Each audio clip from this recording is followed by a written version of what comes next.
Berrucotai. A Parashá Berrucotai, 10ª e última do livro Vaikra, apresenta as bênçãos magníficas que Elohim promete a quem cumprir a Torá e seus mandamentos. Se os guardar e observar, o povo de Israel terá fartura, paz e segurança na terra de Israel. Em seguida, são enumeradas as graves consequências que advirão do abandono da Torá. Porém, Elohim promete que o povo, mesmo que transgrida e seja castigado, por fim, se arrependerá e será redimido. Eu e a Torá, uma coisa só. Se nos meus estatutos andardes, e meus preceitos guardardes, e os fizerdes, eu vos darei as chuvas a seu tempo, e a terra dará o seu produto, e a árvore do campo dará o seu fruto. Nossos sábios observam uma aparente repetição nesse versículo, pois no início está escrito: se nos meus estatutos andardes, e logo em seguida, e meus preceitos guardardes. Acaso não seria a mesma coisa seguir os estatutos e guardar os preceitos? O comentarista Rashi explica que a primeira parte do versículo, In Berrucotai Telehu, se nos meus estatutos andardes, nos fala do esforço aplicado no estudo da Torá, enquanto e meus preceitos guardardes refere-se à prática das mitzvot, que na verdade já inclui o estudo da Torá. No entanto, para simplesmente cumprir o dever de estudar a Torá, é possível satisfazer-se com o mínimo uma leitura superficial, a recitação de salmos sem grande empenho e aprofundamento. O começo do versículo vem então nos lembrar que Elohim espera que façamos o máximo esforço possível no estudo da Torá e não nos contentemos com pouco. A palavra Berrucotai assemelha-se a Hakiká, esculpido.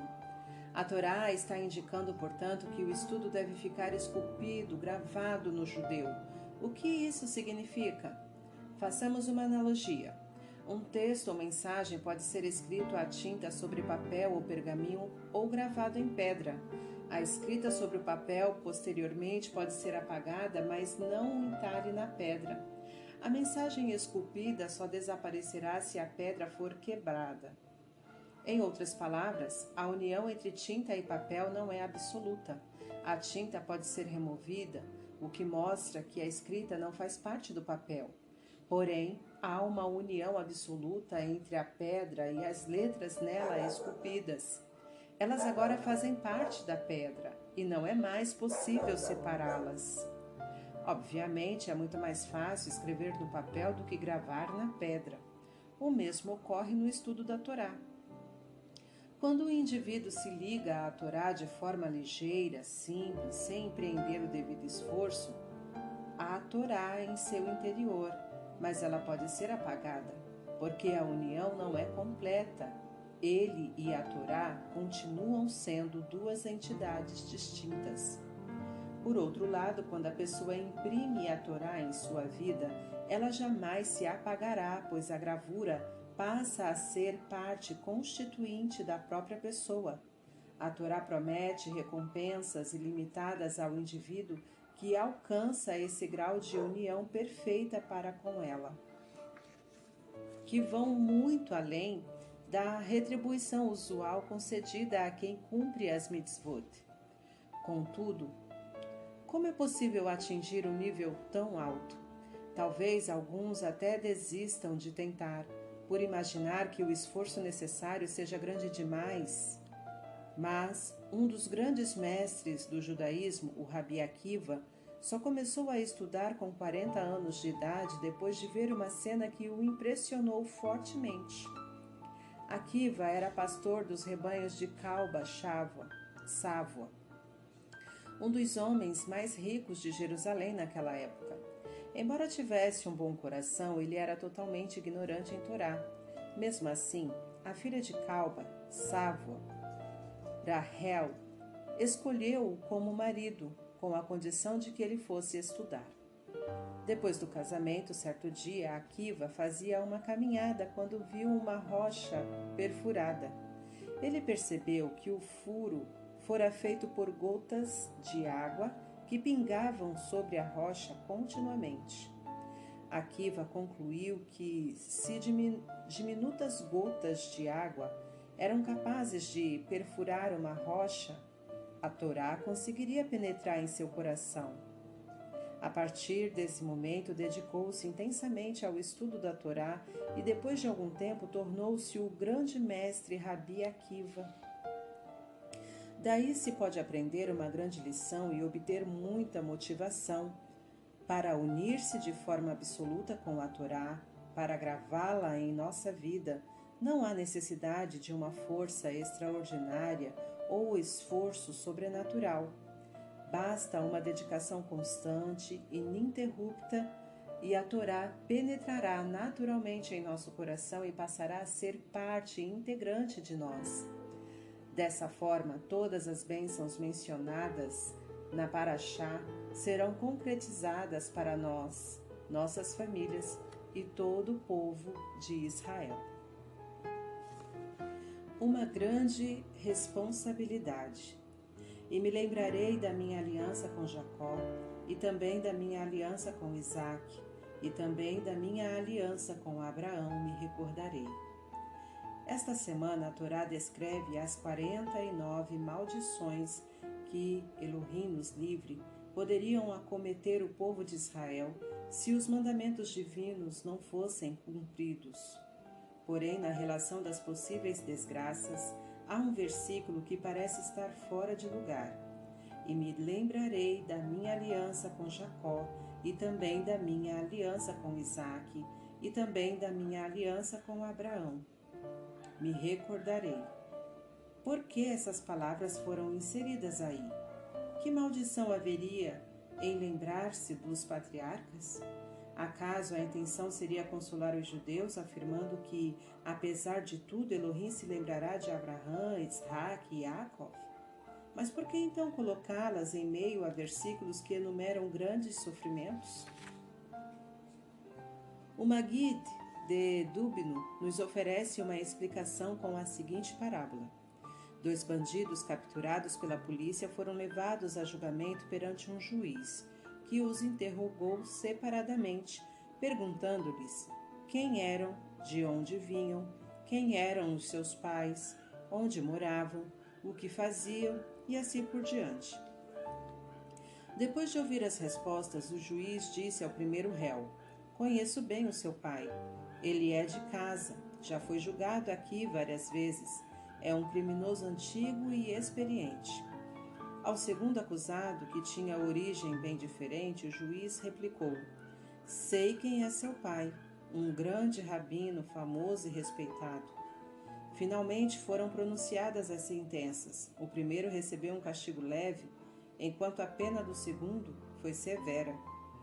Diante da surpresa de todos, particularmente do bandido punido com mais rigor, o juiz esclareceu: "Um dos réus é ladrão, filho de ladrão, jamais recebeu uma boa educação e só teve exemplos de maldade e desonestidades em casa. Por isso não podemos condená-lo duramente, afinal ele é fruto do seu ambiente." O segundo, no entanto, foi criado entre pessoas íntegras e bondosas. Teve uma educação primorosa, de maneira que seus atos perversos são extremamente graves e exigem uma pena mais rígida. Assim também podemos solucionar a nossa questão. A lembrança dos patriarcas nesse contexto não é nenhum consolo, pelo contrário, só agrava a situação. Como é possível que os descendentes de Abraão, Isaac e Jacó se comportem tão mal? Quando Elohim recordar quem são os nossos pais, nossa conduta parecerá ainda mais preocupante. Desse modo, podemos compreender a grande responsabilidade que temos simplesmente por sermos filhos de Abraão, Isaac e Jacó. Além de serem uma fonte de orgulho e mérito para nós, nossos patriarcas também devem fazer-nos ser mais cuidadosos em nossos atos. Era uma vez um casamento feito no céu. Numa aldeia perto de Kovno, na Lituânia, morava um judeu devoto que ganhava vida administrando uma pequena estalagem. Ele tinha uma linda filha chamada Sara. Apesar de sua beleza, ela não se desviara do bom caminho. Era recatada e temente a Elohim, obedecia ao pai e ajudava a mãe no serviço doméstico. Um dia, o filho de um habitante muito rico do lugar parou sua carroça diante da estalagem e entrou para beber algo. Assim que avistou Sara, ele se apaixonou. Afinal, a moça era formosa, bem educada e encantadora. O rapaz chamou-a repetidas vezes para servi-lo, e à medida que bebia, sua paixão crescia. Já bastante embriagado, ele perguntou a Sara: "Quer casar comigo?" Inicialmente, Sara ignorou o pedido, porém, vendo que ele falava seriamente, disse-lhe com muito respeito que era judia e jamais se casaria com um não-judeu. Contudo, o jovem não desanimou e afirmou que voltaria para desposá-la. Chegando em casa, o rapaz anunciou que decidira casar-se com a filha do judeu que geria a estalagem. Seu pai, um homem idoso, sem acreditar no que ouvia, tentou dissuadir o filho da ideia, mas sem sucesso. Assim, depois de alguma insistência, o senhor idoso, que sempre mimara o filho, dando-lhe tudo o que desejava, cedeu novamente à sua vontade, porém impôs uma condição: a moça teria de converter-se. O jovem voltou à estalagem e comunicou à noiva a boa nova. Seu pai concordara com o casamento, contudo, primeiramente, um pequeno detalhe precisaria ser resolvido. Ela deveria converter-se. Depois viveria com todo o conforto, cercada de luxo e opulência. Sara, muito assustada, explicou ao rapaz que nunca se casaria com ele, independentemente do que lhe oferecesse, e saiu correndo do recinto. Mas nada disse ao pai, com a esperança de que se tratasse de um problema passageiro. O rapaz, acostumado a obter tudo o que queria, e seu pai, apesar de no início ter desaprovado a união, ofenderam-se profundamente ao saber que uma judia pobre recusava-se a desposar um jovem tão bonito e de família abastada. Assim, o velho escreveu uma carta ao pai da moça, manifestando sua surpresa e indignação. Como era possível que tivessem a ousadia de desprezar a proposta de seu filho de casar-se com Sara e tirá-la da pobreza? No fim, em tom de ameaça, exigia que concordassem com o matrimônio. O jovem, com um grupo de amigos, foi correndo entregar a carta ao dono da estalagem. No caminho, começou a chover forte e eles pararam na primeira taverna que encontraram. Puseram-se a beber, brindando a saúde do moço apaixonado. "Aproveite para beber agora", aconselharam os amigos. "Após o casamento, você vai ter de ser bem comportado", e caíram na gargalhada. Um senhor idoso estava sentado numa mesa próxima, lendo um livro. Era o rabino Yosef, professor dos 2 filhos do estalajadeiro. Ele ouviu a conversa dos companheiros do noivo e notou quando fizeram menção a Sara, filha do dono da estalagem da aldeia vizinha. O que mais despertou a sua atenção foi a leitura em voz alta da carta que o rapaz entregaria ao pai de Sara. Algum tempo depois, o noivo adormeceu de tanto beber. Então o rabino Yosef fechou seu livro e foi rapidamente contar à família de Sara o que acabara de presenciar. "Rabino Yosef, o que faremos? Eles são capazes de levá-la à força daqui", exclamou aflito o pai da moça. "Sara deve casar-se imediatamente. Não se pode perder nem um minuto", disse o rabino Yosef. "Mas com quem ela se casaria? Em nossa aldeia não há ninguém em idade para desposá-la", lamentou o estalajadeiro. "Nesse caso, eu me casarei com ela", disse o professor. Sei que não sou jovem, sou um viúvo e Sara mereceria alguém mais adequado. Porém, prontifico-me a ser o noivo, e evidentemente, assim que passar o perigo, iremos ao Beit Din, tribunal rabínico de Kovno, para requerer o divórcio conforme determina a lei. O pai hesitou, mas Sara imediatamente concordou com um plano. O Rabino Yosef se arrisca por nós. Não temos outra saída e não podemos esperar. Naquela mesma noite, reuniram-se 10 judeus para formar o minyan, e assim se celebrou a cerimônia de casamento mais rápida e esquisita da história da aldeia. Um professor de barba branca com a bela Sara, filha do estalajadeiro. Nesse interim, a carruagem do jovem estacionou diante da estalagem. Ele e os amigos entraram e, perplexos, perceberam que estavam assistindo à celebração de um matrimônio.